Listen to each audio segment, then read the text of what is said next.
Alors, donc, dans un tout premier temps, on va s'attaquer à la boîte à air. Hop. Mais je suis un grand malade, moi. Je vous ai même pas fait d'intro. Les gars, on est sur l'épisode 2 de la restauration du 125YBR. Dans cet épisode, on va tout démonter, donc toutes les pièces à changer. Et voilà, ça se fera sur 4 épisodes, je pense, parce que j'ai quand même pas mal de rush. Je vous retiens pas plus longtemps et je vous souhaite une bonne vidéo.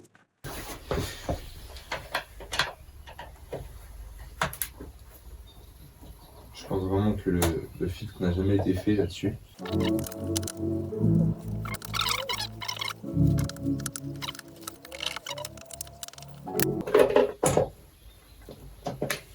Alors.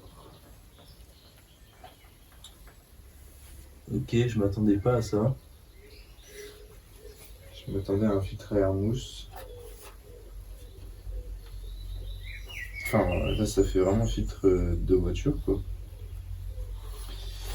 Check.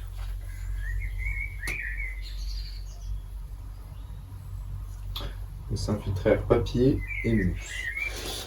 Donc voilà, il ressemble à ça. Ouais, il est un peu dégueu, franchement. Je vais aller lui passer un petit coup de compresseur. Je vais pas faire des allers-retours. C'est que j'ai 2 garages en fait. J'ai le compresseur est dans l'autre. Je vais pas aller faire 2 allers-retours juste pour filmer un coup de soufflette. Et donc je vous reprends une fois le filtre à air soufflé. Alors j'ai fait une tentative pour le souffler. Il y a absolument aucune poussière, rien qui est sorti. J'ai regardé sur internet donc pour en racheter un parce qu'il est quand même relativement sale. Et donc ça coûte 5,11€ sur la bécannerie. Donc c'est vraiment ce que je vous disais avec ces motos, c'est super. Parce que vraiment, rien n'est cher. Comparé à... J'ai d'autres filtres à air là-bas, pour ma bêta en bas. Juste le filtre à air c'est 30€, juste la mousse. Donc voilà, là on a... C'est parce que quand je dis filtre à air, là c'est vraiment tout le support plastique. Il y a une grille à l'arrière. Enfin, l'entièreté coûte 5€. Donc c'est ça qui est vraiment pas mal. Après, je vais donc racheter une bougie, on sait jamais, enfin ça lui fera pas de mal. Et c'est sur le même site en plus. Et j'ai regardé et j'ai enfin compris donc le système de l'injection. Alors, je sais pas si vous allez voir, si on voit. Hop, donc en fait c'est ce que je disais même quand je m'y connaissais pas. Donc c'est le système de papillon, donc qui est en lien avec la poignée. Et oui, donc on fait, on admet l'air et pas... Enfin, le mélange, comment dire, le mélange se fait en 2 temps. Maintenant qu'on a regardé pour le filtre air, on va s'attaquer à devant, donc au freinage. Ça doit être du 12 ou 13. On va chercher du 13. Donc, je vais démonter le système complet, enfin l'étrier dans un premier temps. Je sais pas si j'avais la vision. 12, non? Voilà, ça c'est comme ça qu'on se fait mal. En prenant la plus grosse douille en plus, ça aide pas. Et voilà, j'ai desserré au préalable, je savais pas que c'était simple.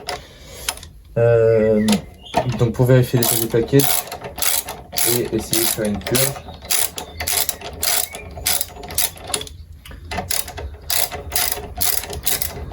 Check.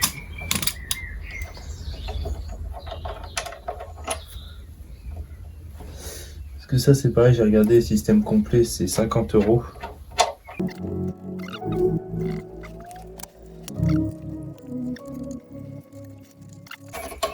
Allez, voilà. Ah bah. Alors ouais, les plaquettes, bon, je vous montre. Bon, j'ai les mains dégueulasses du coup. Voilà. Alors la plaquette de droite, enfin de gauche pour la moto, mais de droite pour nous. On voit qu'il y a vraiment plus beaucoup de matière dessus.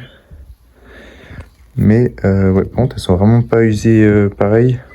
Donc je sais que c'est normal qu'il y ait une petite marge, mais là c'est presque du simple au double quand même. Et elles sont pas usées régulièrement quand même.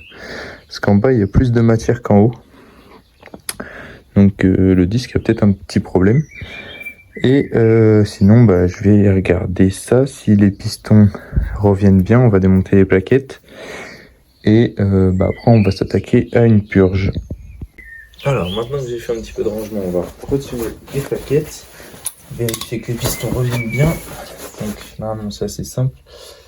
Voilà, c'est juste des petites goupilles. Bon, c'est vraiment petite, faut pas que je les perde. Ça aurait été pas mal que je prenne une petite boîte. Alors donc ça y est, les plaquettes sont enlevées. En fait, il suffisait de les faire coulisser autour de cet axe ici. Donc de les remonter, de les faire coulisser. L'étrier est bien sale et le piston n'a pas l'air de vouloir rentrer. Après, je sais pas s'il est déjà en... Non, il doit pas être déjà en position neutre. Je vais essayer avec un tournevis de faire levier pour voir s'il rentre ou s'il est grippé. Et bah voilà. Hop, je vais vous reposer.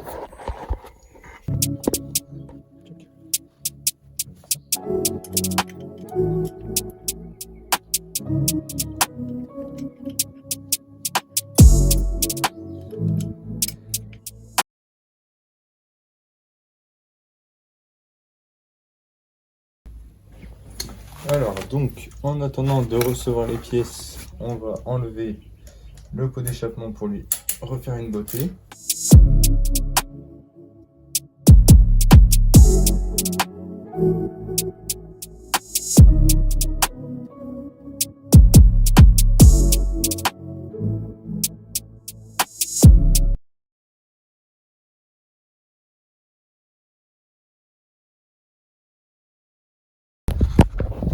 Donc voilà, on a la ligne complète qui est retirée, donc voilà, elle est un peu... Bon, franchement pour son âge, elle a bien vécu, mais bon, là, toutes les... C'est du... Ah, c'est même du métal. Enfin, c'est tout piqué, donc ça, il faudrait que j'essaye de le reprendre. Je sais qu'à la WD, en frottant un peu, ça part pas mal. Donc voilà, on va faire ça, donc je vais démonter les parties métalliques. Après, on va poncer le pot et le repeindre à la peinture noire haute température, histoire que ça soit bien... Bon, que ça fasse propre, tout simplement. Regardez, n'empêche, la sortie de pot pour un 125, c'est vraiment ridicule. Et la longueur de la ligne surtout. Alors, donc, pour ce qui va être des parties métalliques, laissez-moi vous montrer comment je vais le traiter. Donc, on peut voir ici, déjà, j'en ai mis un petit coup, ça part vraiment pas mal. Tout simplement, ça va être avec du Harpic x10.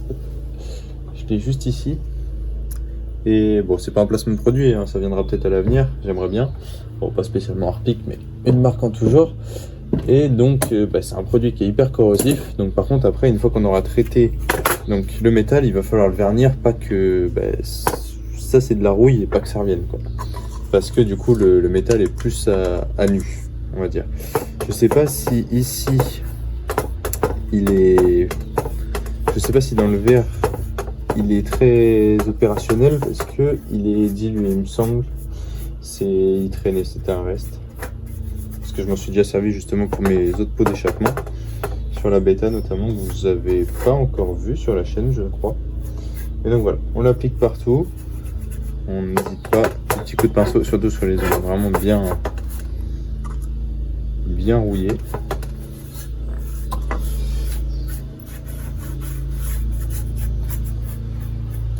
Hop. Je peux plus me voir avec des lunettes. Check. Voilà, déjà on voit rien qu'au pinceau. Enfin vous le sentez pas du coup, mais moi quand je passe le pinceau, je sens que c'est beaucoup moins rugueux que ça. Waouh, c'est quoi ce bégaiement? Que ça l'était, pardon. Hop. Et donc là maintenant, on va venir prendre notre petit chiffon. On va venir. C'est un chiffon donc microfibre, donc ça gratte un petit peu, on va dire.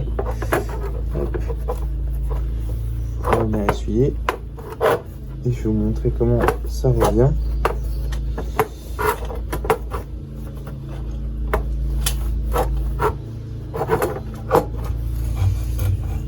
Voilà, il restera une petite zone ici. Hop, ouais. Sur le dessus, je vais en remettre un petit coup. Bah voilà, justement, c'est intéressant. Donc voilà le après. Je ne sais pas si vous voyez bien, je peux pas voir l'écran. Donc on voit que ça brille quand même. Et pour donner un petit aperçu du avant, on voit ici comment c'était oxydé. Donc là je vais en remettre un petit coup. Mais franchement ouais, c'est vraiment super bien revenu, hein. Ce produit il fait des miracles sur tout ce qui est peau. et métal apparemment du coup. Bon, les pots sont en métal, mais voilà, vous avez compris. Alors, je viens d'acheter de la peinture haute température, donc jusqu'à 600 degrés, ça devrait le faire. Mon pot est apprêté, donc la partie que j'ai pas réussi à enlever, j'ai fait en sorte qu'elle puisse pas recevoir de peinture. Support artisanal, mais bon, le tout c'est que ça tienne. Donc bon, je vous filme tout ça.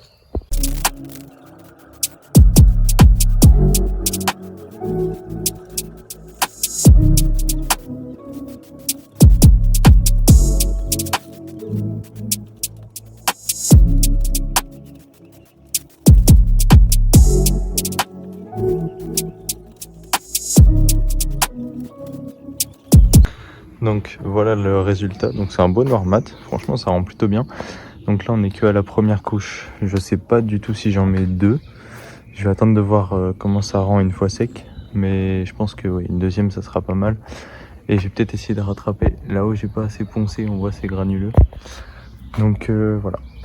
Désolé de vous couper si brutalement, mais je me suis aperçu au montage que c'était tout simplement le meilleur moment pour arrêter cet épisode 2, parce que après on va attaquer le remontage et sinon on va se perdre dans les épisodes, ça va vraiment être fouillé.